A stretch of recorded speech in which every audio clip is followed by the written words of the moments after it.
एक आदमी बर्फ से ढके उत्तर ध्रुव पहुंचता है। हर दिन जागने के बाद उसका सबसे पहला काम यहीं आकर बर्फ हटाना होता है। जब तक नीचे की काली मिट्टी पूरी तरह दिखाई न दे जाए वह रुकता नहीं, चाहे सिर्फ एक छोटा सा सफेद कंकड़ ही क्यों ना हो, वह उसे भी छोड़ना नहीं चाहता। वह ऐसा इसलिए करता है ताकि इस सफेद दुनिया के बीच काला रंग और भी ज्यादा उभर कर दिखे, क्योंकि ये दरअसल एक विशाल SOS मदद का संकेत है। वह आदमी पिछले 3 सालों से उत्तर ध्रुव में फंसा हुआ है। हर दिन वह बस 3 ही काम दोहराता है। दूसरा काम होता है जालों के पास जाकर ये देखना कि आज क्या शिकार मिला। चारे की कमी की वजह से अक्सर खाली हाथ लौटना पड़ता है, लेकिन तभी पास वाले एक और जाल से जोरदार टकराने की आवाज आती है। वह दौड़कर वहां पहुंचता है और धीरे धीरे रस्सी खींचता है। एक उत्तर ध्रुव की खास सैल्मन मछली। शिकार मिल गया, लेकिन आदमी के चेहरे पर जरा भी खुशी नहीं होती। ऐसा खाना वह पूरे 3 सालों से खा रहा है। ताकत बहाल करने के बाद पास रखा अलार्म घड़ी उसी समय बज उठती है। वह सिग्नल ट्रांसमीटर उठाकर पास की सबसे ऊंची जगह पर चढ़ जाता है और मशीन को जोर जोर से हिलाकर बाहर की दुनिया को संकेत भेजता है। अफसोस, उसे कभी कोई जवाब नहीं मिला। इस समय उत्तर ध्रुव कठोर ध्रुवीय दौर से गुजर रहा है, इसलिए वह आदमी समय का ध्यान रखने के लिए सिर्फ अलार्म पर ही निर्भर है। समय पूरा होते ही वह वापस जाकर सो जाता है। वह अपने एक साथी से मिलने जाना भी नहीं भूलता। लौटते समय वही एकमात्र जगह होती है जो उसे थोड़ी सी गर्माहट देती है। इसी तरह दिन बीते जाते हैं। वह हर दिन ठीक समय पर वही काम दोहराता रहता है। अगले दिन जब वह बर्फ पर बने भंडार के पास खाना लेने पहुंचता है तो देखता है कि पास में कुछ मछलियों के अवशेष पड़े हैं। उसके मन में तुरंत एक अंदाजा लग जाता है। वह चारों ओर देखता है। सुरक्षा सुनिश्चित करने के बाद घबराकर हवाई जहाज के मलबे के अंदर भागता है और जल्दी से दरवाजा बंद कर लेता है। बंद जगह उसे अद्भुत सुकून देती है। थोड़ी देर बाद उसे यकीन हो जाता है कि ध्रुवीय भालू अब कैंप के आसपास नहीं है। उसी समय एक लाइट लाल से हरी हो जाती है। इसका मतलब था कि कहीं न कहीं किसी ने उसका मदद का संकेत पकड़ लिया है। वह तुरंत जनरेटर को फिर से घुमाने लगा है। हरी बत्ती लगातार चमकती रहती है और तभी दूर आसमान में एक हेलीकॉप्टर दिखाई देता है। उम्मीद आंखों के सामने थी। वह झट से सिग्नल फ्लेयर निकालता है, उसे जलाकर पूरी ताकत से हिलाता और चिल्लाता है। करीब आते हेलीकॉप्टर को देखकर उसे पूरा भरोसा हो जाता है कि अब वह बच गया है, लेकिन किसी ने सोचा भी नहीं था। जैसे ही हेलीकॉप्टर उतरने वाला होता है, अचानक एक जबरदस्त तूफानी हवा चल पड़ती है। आदमी स्तब्ध खड़ा रह जाता है। उसकी आंखों में निराशा के आंसू भर आते हैं। दिल फिर से गहराई में डूब जाता है। वह खुद को संभालता है और तेजी से हेलीकॉप्टर की ओर दौड़ता है। जब वह पायलट को बाहर निकालता है तो वह पहले ही दम तोड़ चुका होता है। किस्मत से सह पायलट की सीट पर बैठी एक महिला जिंदा थी, लेकिन उसके पेट पर एक लंबा गहरा जख्म था। हालांकि कोई अहम अंग घायल नहीं हुआ था, लेकिन समय पर इलाज न मिला तो संक्रमण से उसकी मौत हो सकती थी। आदमी जल्दी जल्दी हेलीकॉप्टर में दवाइयां ढूंढने लगा है। सौभाग्य से उसे एक फर्स्ट एड किट मिल जाती है। हालांकि उससे सिर्फ अस्थायी रूप से जख्म सिला जा सकता था। पूरी तरह ठीक करने के लिए अस्पताल जरूरी था, लेकिन यह तो वीरान उत्तर ध्रुव था। यहाँ अस्पताल का कोई सवाल ही नहीं। महिला अब भी बेहोश थी। उसकी धड़कन महसूस कर आदमी ने थोड़ी राहत की सांस ली। वह फिर हेलीकॉप्टर में काम की चीजें ढूंढने लगा है। बर्फ तोड़ने का एक औजार उसके लिए वरदान साबित होता है। साथ ही उत्तर ध्रुव का एक विस्तृत नक्शा भी। सबसे ज्यादा खुशी उसे एक इंस्टेंट नूडल्स का डिब्बा देकर होती है। ये पिछले 1 साल में उसके लिए सबसे स्वादिष्ट भोजन था। कार्बोहाइड्रेट से उसका शरीर सुकून महसूस करता है। इसके बाद वह विमान के ढांचे पर मदद का संदेश लिखता है। दरवाजा निकालकर उसे एक स्लेज की तरह इस्तेमाल करता है और महिला को सावधानी से उस पर बांध देता है। फिर उसे खींचते हुए अपने कैंप की ओर लौट आता है। धुंधली सी दिख रही महिला को देखकर वह धीरे से उसका हाथ पकड़ता है। फिर खुद हाथ उठाकर मुट्ठी बंद खोलने का इशारा करता है ताकि वो होश में आए। आदमी को गहरा अपराध बोध होता है। अगर उसने मदद का संकेत न भेजा होता तो शायद यह हादसा ही न होता, लेकिन अब महिला के पास उसके सिवा कोई नहीं था। वह दोबारा हेलीकॉप्टर में सामान ढूंढने जाता है। इस बार उसे एक गैस का सिलेंडर मिलता है, लेकिन पलट कर देखता है तो पायलट का शव आधी बर्फ में दबा हुआ होता है। वो उसके कपड़े उतारता है और थोड़ी दूरी पर उसे दफना देता है, मानो अपने अपराध बोध को थोड़ा कम कर रहा हो। तलाशी के दौरान उसे एक लाइटर मिल जाता है। जैसे ही आग जलती है उसके चेहरे पर कई दिनों बाद मुस्कान लौट आती है। अब उसे कच्चा और ठंडा खाना नहीं खाना पड़ेगा। वह लाइटर को जेब में संभाल कर रख लेता है। इस बर्फीली दुनिया में ये किसी खजाने से कम नहीं। आगे बढ़ते हुए उसे एक तस्वीर मिलती है। तभी उसे पता चलता है कि महिला और पायलट पति पत्नी थे और उनका एक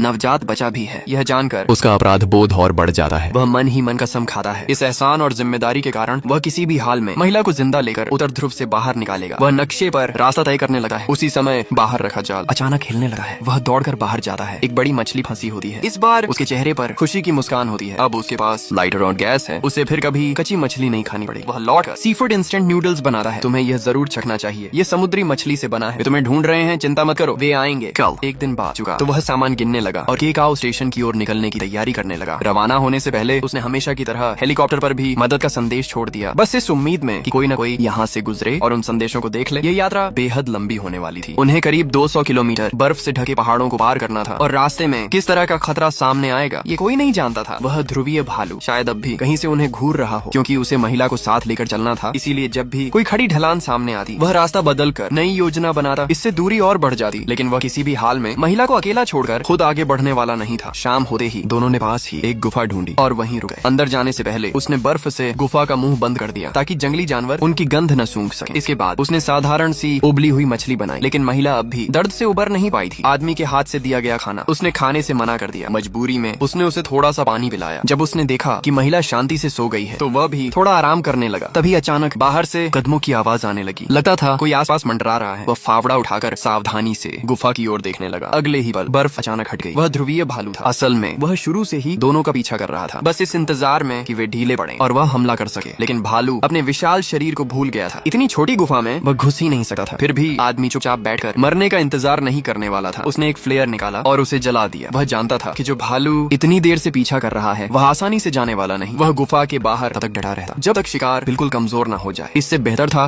कि अंदर फंसकर मरने के बजाय खुद हमला किया जाए। ये तरकीब काम कर गई। कुछ ही देर में ध्रुवीय भालू भाग खड़ा हुआ। दोनों की जान बाल बाल बच गई। भालू के भागने के बाद आदमी वहीं खड़ा रह गया। काफी देर तक डर से उबर नहीं पाया। उसे अच्छी तरह पता था कि रास्ता अभी बहुत लंबा है और आगे कौन सा खतरा इंतजार कर रहा है ये कोई नहीं जानता। जल्द ही एक नई समस्या उसके सामने आ खड़ी हुई। सामने एक ऊंची और खड़ी चट्टानी ढलान थी जिसने उनका रास्ता रोक लिया। उसे याद था कि नक्शे में ये ढलान कहीं नहीं थी, लेकिन उत्तर ध्रुव जैसे कठोर इलाके में नक्शे को पूरी तरह सटीक बनाना मुमकिन ही नहीं। अब उनके सामने सिर्फ दो रास्ते थे, या तो इस खड़ी चट्टान को पार किया जाए या फिर पूरे बर्फीले पहाड़ को घेर कर दूसरी तरफ से जाया जाए। अगर दूसरा रास्ता चुना गया तो उन्हें लगभग 3 गुना ज्यादा चलना पड़ा। उसने पूरी ताकत लगा दी, लेकिन स्लेज जरा भी ऊपर नहीं चढ़ पाई, बल्कि वह खुद भी लगभग फिसलकर नीचे गिरने ही वाला था। मजबूर होकर उसे दूसरा रास्ता चुनना पड़ा। इस तरह वह महिला को साथ लेकर बर्फीले पहाड़ को घूमकर पैदल चलने लगा। उत्तर ध्रुव की भयंकर आंधियों ने उनकी रफ्तार और धीमी कर दी। लंबे समय तक बर्फीली हवा में रहने से महिला की हालत दिन ब दिन बिगड़ती जा रही थी। उसकी उंगलियों में मुट्ठी बांधने की भी ताकत नहीं बची थी। यहाँ तक कि पानी पीना भी एक बड़ी मुश्किल बन गया था। आंखों के आसपास लाल चकत्ते फैलने लगे थे। होंठों के कोनों से अनायास ही खून रिसने लगा था। उसने उनके परिवार की तस्वीर निकाली और उसे महिला के सीने पर रख दिया। उसने धीरे से उसके होंठों के किनारे लगा खून पहुँच दिया। आगे का सफर अब उसे अकेले ही पूरा करना था। रास्ते में आदमी ने जमीन पर खिला हुआ एक फूल देखा। वह सोच ही रहा था कि इतनी कठोर परिस्थितियों में ये कैसे जिंदा रह पाया होगा कि अचानक पैर फिसला और वह सीधे एक गहरे गड्ढे में जा गिरा। होश आने पर उसकी दोनों टांगें चट्टानों में बुरी तरह फंसी हुई थीं। वह उन्हें खींचकर बाहर निकालना चाहता था, लेकिन वे इतनी कसकर फंसी थीं कि हिल भी नहीं पा रही थी। आदमी का सब्र टूट गया। उसे लगा कि बुरी किस्मत ही हमेशा उसी का पीछा क्यों कर दी। क्या वह सचमुच इस अंधेरी जगह में यूं ही फंसकर मर जाएगा? लेकिन जल्दी ही उसने खुद को संभाल लिया। रास्ते का बड़ा हिस्सा वह पहले ही तय कर चुका था। मंजिल अब ज्यादा दूर नहीं थी। किसी भी हाल में वह यहाँ हार नहीं मान सकता था। अगर मरना भी हो तो चलते चलते मरेगा। काफी जद्दोजहद के बाद वह किसी तरह बाहर निकल पाया बिना एक पल गंवाए। वह तुरंत महिला के पास पहुंचा। वह उसके दस्ताने लेना चाहता था, लेकिन उसने देखा कि उसकी मुट्ठी कसकर बंद थी। उसने गौर से देखा तो पाया कि महिला न सिर्फ जिंदा थी, बल्कि उसकी हालत चमत्कारिक रूप से बेहतर हो रही थी। आदमी अपनी भावनाओं पर काबू नहीं रख पाया। वह बार बार माफी मांगता रहा। उसने तय कर लिया कि आगे चाहे जो हो जाए, जब तक उसके शरीर में एक सांस भी बाकी है वह उसे कभी नहीं छोड़ेगा। उसने बर्फ से उसके जख्म को थोड़ा बहुत साफ किया और फिर लंगड़ाते हुए महिला को साथ लेकर दोबारा चल पड़ा। भले ही यह न पता हो कि आगे रास्ता कितना आसान या कठिन है, लेकिन उसे पूरा भरोसा था कि रोशनी आखिरकार उन तक जरूर पहुंचेगी। कई दिनों की कठिन यात्रा के बाद वे अंततः उस विशाल बर्फीले पहाड़ को पार कर गए। आदमी ने सारे सामान छोड़ दिए और आखिरी ताकत झोंकने का निश्चय किया। तभी अचानक आसमान में एक हेलीकॉप्टर दिखाई दिया। वह अपनी आंखों पर यकीन नहीं कर पा रहा था। वह दौड़कर नीचे गया और पूरी ताकत से स्लेज और महिला को ऊपर धकेलने लगा। वह मदद के लिए चिल्लाया, लेकिन उसकी आवाज इन बर्फीले पहाड़ों में बहुत छोटी पड़ गई और हवा में ही खो गई। वह जानता था कि दोनों बुरी तरह घायल हैं और अब रिसर्च स्टेशन तक पैदल पहुंचना नामुमकिन है। यह हेलीकॉप्टर उनकी आखिरी उम्मीद था। उसने अपने कपड़ों में आग लगा दी, सब कुछ दांव पर लगाने को तैयार, लेकिन जब तक कपड़े पूरी तरह जल गए हेलीकॉप्टर को उनका कोई पता नहीं चला। जब उसने देखा कि हेलीकॉप्टर पहाड़ों के पीछे गायब हो गया है तो वह महिला को गले लगाकर बिलख पड़ा। फिर उसने उसे धीरे से जमीन पर लिटाया और कहा, बस अब शांत हो जाओ। इसके बाद वह खुद भी थकर लेट गया। दोनों ने एक दूसरे का हाथ मजबूती से थाम लिया। आदमी को कोई पछतावा नहीं था, क्योंकि जिंदा रहने के लिए उसने पूरी कोशिश की थी। जिंदगी के आखिरी पलों में किसी अपने का साथ पाकर उसे अकेलापन महसूस नहीं हुआ। धीरे धीरे उसने आंखें बंद कर लीं और मौत का इंतजार करने लगा। तभी दूर से हेलीकॉप्टर की गूंजती आवाज आई। यहीं पर फिल्म समाप्त।